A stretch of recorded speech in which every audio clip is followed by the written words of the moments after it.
В місті Вифлеємі сталася новина, що пречиста діва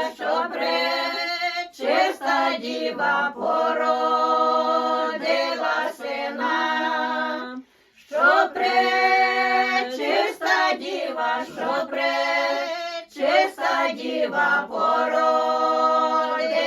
сина,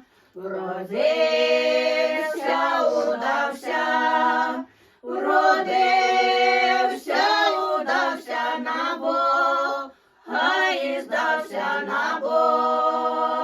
і здався на Божії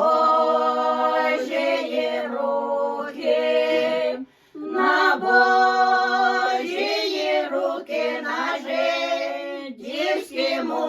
на жидівські муки, Жиди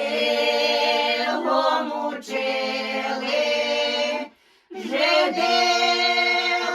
мучили, на хресті розп'яли, а з хреста ізняли, до гробу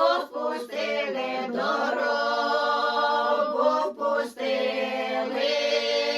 де впала зірниця,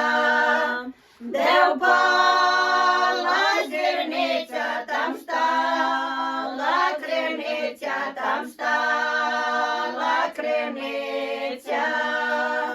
люди воду брали,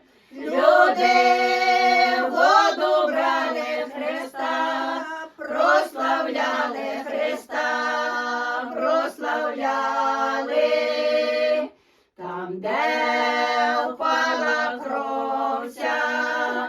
там, де впала кровця, там стала церковця, люди в нього ходили,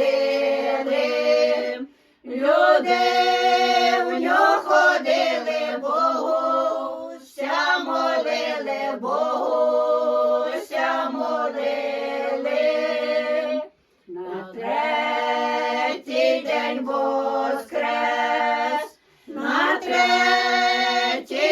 воскрес, на небося вознес,